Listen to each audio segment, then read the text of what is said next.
Welcome back, traders and investors, to Benzinga's pre-market prep, brought to you by MarketFi. I'm your co-host, Joel L. Connon, along with Dennis Dick, and we have a special guest on today, Jonathan Corpina, Senior Managing Partner at Meridian Equity Partners, speaking to us live from the floor of New York Stock Exchange. Jonathan, are you getting a headache from all those up and down action in the market? Good morning. I'm getting more like Whiplash, I think. Every single day, it's you really don't know what you're going to face, and you kind of try to anticipate that. But it seems like good news or bad news, this market just is kind of moving in its own direction. The economic data has been there, the earnings season, any geopolitical headlines. It just seems that the market's just reacting in a strange way to all the information we're getting. And we're getting boatloads of information here. Economic data seems to be ruling the day here. What's your take on today's GDP number? Clearly the number that we got today, I think, is being aided by lower gas prices. So consumers have some more money in their pockets, and they're spending it, and hopefully they're spending it in the right way. But I think overall, when you look at the economic data we had, whether it's housing or whether it's jobs, I think it's adding to this little confusion in our market. So what do I mean by that? When we've been going through the economic data, it seems like whenever we have positive news, the market reacts in a opposite way.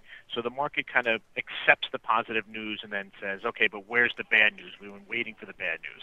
And then we see a sell-off, whether it's a small or big one in the market. And then when we get negative news, it's more of, oh, well, we were expecting this negative news, and negative news is right. So because we don't believe in anything is getting better, so we're going to have this market sell off. So it's kind of weird. And when I take a step back and look at it, it just shows me how fragile this market is. Any headline that comes out has really had a magnifying effect on our markets. Now, do I think this upswing that we saw in November, December, was warranted? And we always, for healthy markets, do we need some sort of a sell-off? I do. But the volatility that we're seeing here is really incredible. It's something that it's hard, I think, for traders who are day trading this market, or individual traders who are trying to find momentum.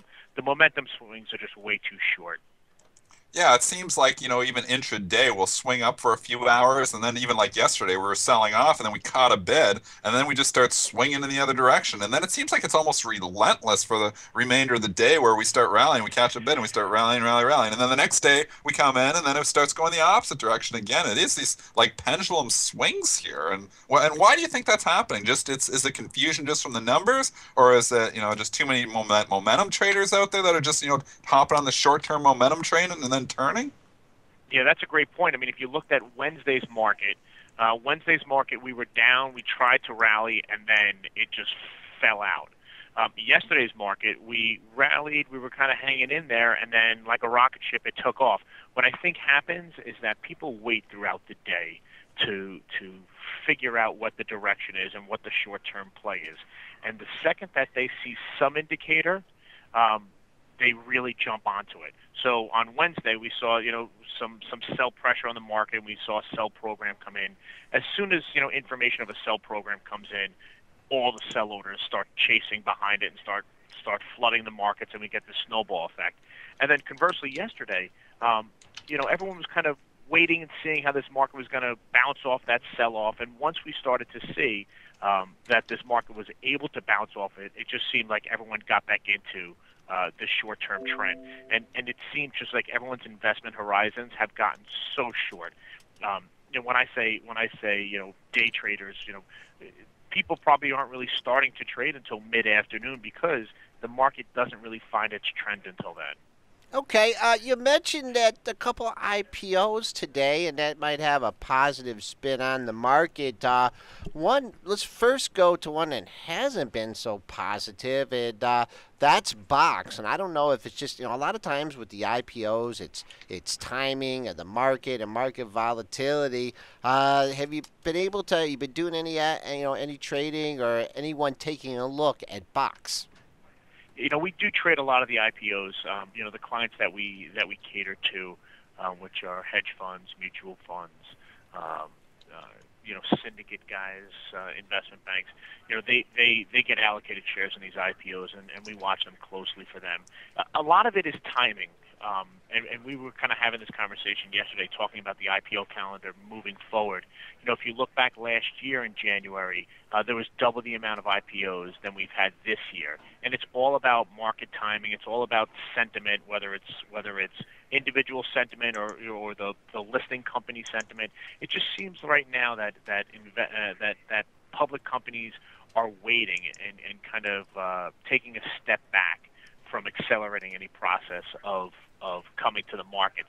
So you do have very good companies out there that have been funded well, that have great management structures, but once you commit to going through the IPO process, the last thing you want to do is delay it and pull it back. It has just a negative overall effect on people's ideas of what the company's outlook could be. So once you commit to it, you're in. And it seems like that at this point, just the timing seems to be bad for some of these companies. Now, that doesn't mean they're bad companies, and that doesn't mean that they're not gonna kind of find their way. But once the market finds some sort of stability, once we feel somewhat comfortable with oil prices this low and any geopolitical issues that are out there, I think these IPOs that have been a little bit unfortunate as far as timing is concerned will definitely reap the rewards. Now, the thing with Box here, I mean, is it just a scenario where some of these hedge funds and the people that got the placement, they're just like, I'm out. They have unrestricted stock. It's out. It's opening. I got a profit. I'm not sticking around. Boom, I'm out. You think that was the case with Box? That can be part of it, and it gets back to what I said before. You get this snowball effect. Once it starts this downward trend, and once this gets this momentum, everyone kind of jumps on. Now, the investment bank that does this deal or any deal, they're there to help and support it, but they can only help and support it for so long. Their muscles are only so big, and when you have a demand out there that really wants to take some risk off the table and just get out of this deal and move on to the next deal, there's only so much they can do to hold that up, and that's why we've seen this downward trend in Box. The IPOs that we're having here today on the NYSE, we have a REIT, Infra REIT is one, and we're having Shake Shack is another. Good companies, great stories. I would just be a little hesitant if I was listing these companies today, just because of the overall economic sentiment that's out there. But I think in 3 months we can have this conversation again and look at Box and look at Shake Shack, and I think investors in those companies will be happy. Jonathan, can you just talk about the process on the floor for when a stock, when the designated market maker is trying to open the price, because obviously he's getting orders all over the place. Can you just talk about that process on like a Shake Shack today, how that happens? Absolutely. So on this IPO today, Shake Shack is coming. They've priced 5 million shares at $21, and J.P. Morgan is the lead banker on this. So J.P. Morgan this morning is out there talking to their clients who've been allocated stock and who are getting allocated stock. They're also talking to their clients to see if there's any additional interest that those who have gotten or those who want more. And as we're doing the same thing too, we're talking to our clients today, trying to drum up interest, seeing if anybody who didn't get allocated shares wants to buy stock on the opening, or some that were allocated want to sell stock. So when we get closer to the opening process, it's a really fine-tuned mechanism which works between the market maker, the DMM, between J.P. Morgan, who is the lead banker, and between the floor brokers who are bringing in order flow into this process. There's no need to rush this process. The primary focus is finding the right price discovery. So that's why you see sometimes these IPOs don't open exactly at 9:30 when we ring the bell. Some take 9:45, 10, 10:30, and bigger ones take much longer than that. At the end of the day, it's about finding the right price. So finding the right price means the influx of orders that come in, the buyers who want to buy and the sellers who want to sell. We have to find out where that right pair-off price is, where the buyers and the sellers, the volume that they have on each side, equally match up. Now, the market makers will step in, and if they need to add liquidity or if they need to sell some stock to find the right price, they're able to do so. But this whole process, we work hand in hand with each other, because my clients want to be able to get the best price if they're buying and get the best price if they're selling. And that's to my fellow floor brokers are doing the same thing. And J.P. Morgan, they've invested a lot in this deal, and their reputation is out there, and they want to make sure that they're finding the right price where this works and this opens.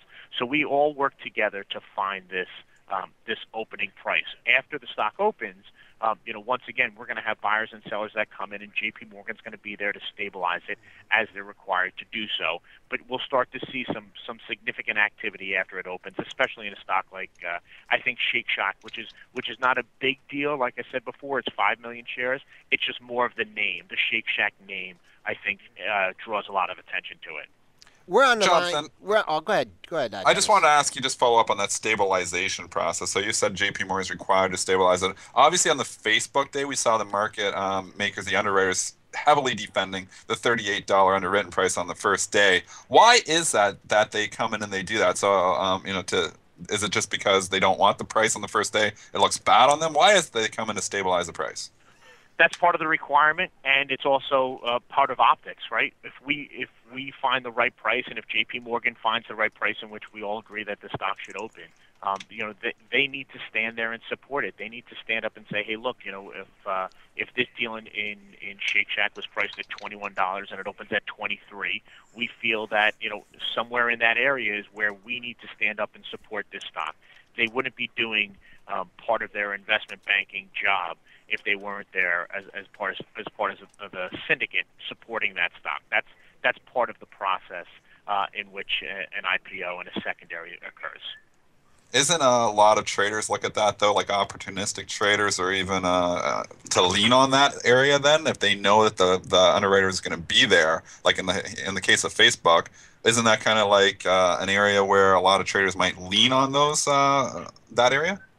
Right. So mentally, if the syndicate bid is out there, and we'll just call this example in Shake Shack today, the syndicate bid is out there at 21 and it's trading at 21 and a half. Mentally and psychologically, you can be pretty sure that there's a 21 bid down there. So in your mind, you're saying, all right, so I own the stock here, and I want to get in and out kind of quick. If this thing gets down to 21, and you'll see a significant $21 bid on the screen, that's kind of my mental stop. But you're not alone.